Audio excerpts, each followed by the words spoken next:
buttercup, you're a Barbie doll. Show them all what I'm made of. Strut down the hall, won't stop till I get enough. Welcome back, everybody. Ready for another deep dive? Absolutely. Let's get into it. Awesome. All right, today we're going to really dissect this match. Okay. That sent shockwaves, I think, through the Premier League. Crystal Palace's incredible win over Brighton. Yeah. And, you all sent in some really fantastic articles about this game, match reports, some tactical analysis, even a deep dive into Brighton's new signing. Wow, there's a lot to unpack here. There is. This wasn't just any victory. This was like a major upset. Yeah. And it could have some huge implications for both teams. Yeah, I think what makes this result so fascinating is it really flips the script on kind of what we expected. Right. Brighton has been such a force at home this season, undefeated until Palace came knocking at their door. Yeah. And Crystal Palace, well, let's just say they've had a bit of a rough start to the season. For sure. They're really fighting to climb out of that relegation zone. Exactly. Coming into this match, Palace had only won 2 other league games. Yeah. So this wasn't just 3 points. This was like a massive injection of hope for them. But it wasn't just luck. I mean, there were some key factors that led to their win. Yeah. And the sources really dive into the tactics. Yeah. And it's really fascinating stuff. One thing that stood out to me from the articles is how Palace's manager, really known for his defensive strategies, he really outfoxed Brighton. Oh, interesting. He employed a very disciplined and organized defense that seemed to anticipate Brighton's every move. Oh. They knew when to press high, when to drop back, and they completely disrupted Brighton's usual attacking flow. Yeah. It was a tactical masterclass in how to neutralize a strong attacking team. Okay, but you can have the best defensive plan in the world. Right. It's not going to matter if you can't capitalize on your own chances. Of course. And that's where Ismaila Sarr comes in. Exactly. I mean, he absolutely stole the show for Palace. He did. Scoring 2 crucial goals. He was unstoppable, and the articles highlight just how clinical his finishing was. Yeah. That first goal, it came early in the match, just 5 minutes after Palace took the lead. And it really put Brighton on their heels.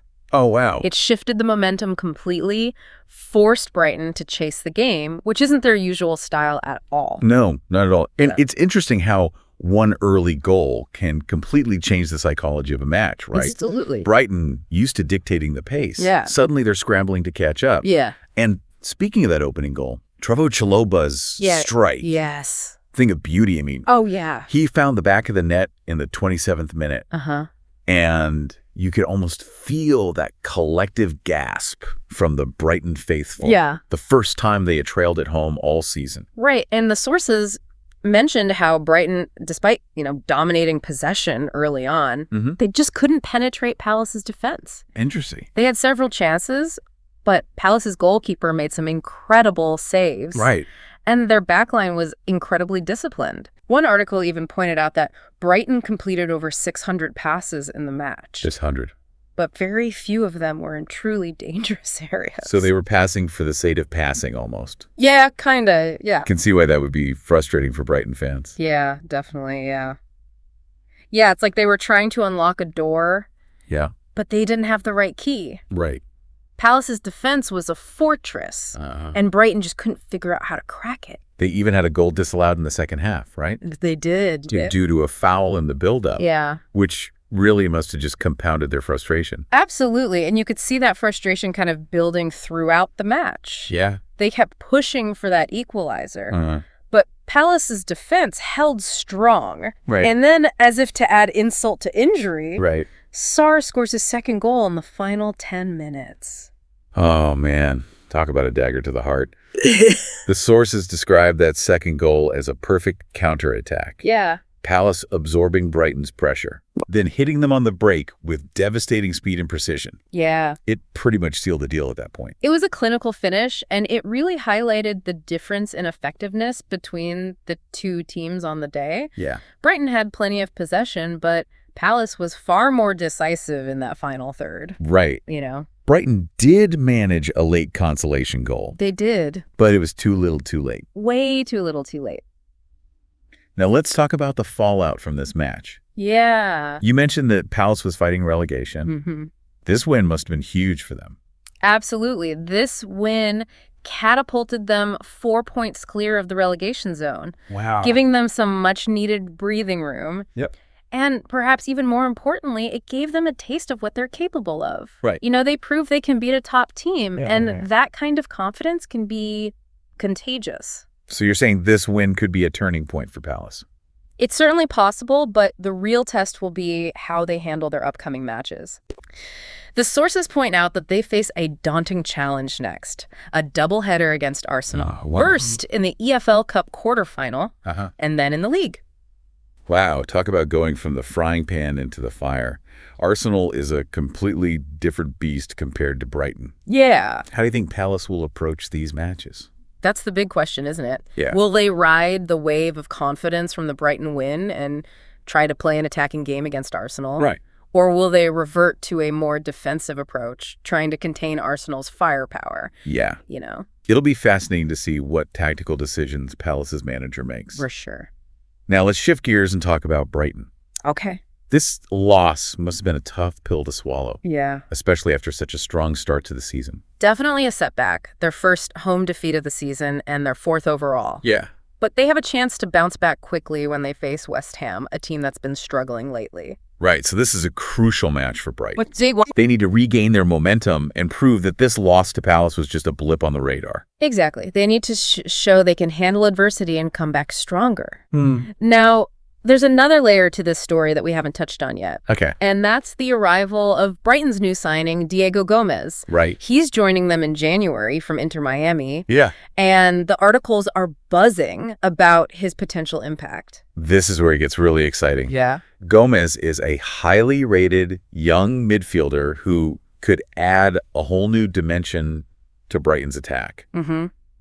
What kind of player is he? Yeah. And how do you think he'll fit into Brighton's system? Well, one of the articles describes him as a dynamic playmaker with exceptional vision and passing ability. Okay. He's also known for his work rate Interesting. and defensive contributions. So not just a flashy playmaker, right. but someone who can contribute on both ends of the pitch. Exactly. I'm already intrigued. Yeah. And I bet our listener is too. For sure. It sounds like Brighton's getting a complete player. It seems that way, and it'll be fascinating to see how quickly he adapts to the Premier League. Right. There's always an adjustment period for players coming from different leagues. Yeah. But if he can hit the ground running, he could be a game changer for Brighton. And his arrival couldn't be timed better. Right. Brighton needs to regain their attacking swagger after that Palace defeat. Yeah. And Gomez might be the spark they need. He could be. All right, let's zoom out for a second. Okay. And think about the bigger picture here. Yeah. What does this Crystal Palace victory tell us about the Premier League as a whole? I think it reinforces what we already know. Okay. The Premier League is one of the most unpredictable leagues in the world. Mm-hmm. Any team can beat any other team on any given day. Yeah. Crystal Palace, a team struggling near the bottom of the table, managed to outplay and outsmart a Brighton side. That's been one of the most consistent performers this season. Yeah, it's a reminder that form can be fleeting. And that tactical nous can often trump individual talent. Yeah. We saw that clearly in this match. Exactly. It also highlights the importance of managerial decisions. Right. Palace's manager clearly had a game plan, and his players executed it perfectly. Yeah. On the other hand, Brighton seemed a bit lost at times, unable to adjust to Palace's defensive tactics. Yeah, it's like a chess match, isn't it? It is. One manager making moves, trying to outmaneuver the other. Absolutely. Yeah. And this match was a reminder that even the best teams are vulnerable if they don't adapt and evolve their strategies. For sure. Now, for a listener, I think this match raises a really interesting question. Okay. Was this victory a sign of things to come for Crystal Palace? Right. Or was it just a blip on the radar for Brighton? I love that question. Yeah. It's something for all of us to ponder as we watch the Premier League unfold. For sure. Will Palace build on this momentum and climb further away from the relegation zone? Or will Brighton shake off this defeat and continue their push for a top 4 finish? Right. And of course, how will the arrival of Diego Gomez affect the equation? So many storylines to follow. I know. So many questions to answer. Yeah. That's what keeps us coming back to the Premier League week after week, right? Absolutely. The drama, the passion, the unpredictability, it's all part of the beautiful game. Couldn't have said it better myself. Uh-huh. Thanks for joining me on this deep dive. Until next time, keep exploring, keep questioning, and keep the passion for the beautiful game alive. Sound the alarm. I'm coming up. We'll have the ball. I'm sweet like a buttercup. You're a Barbie doll.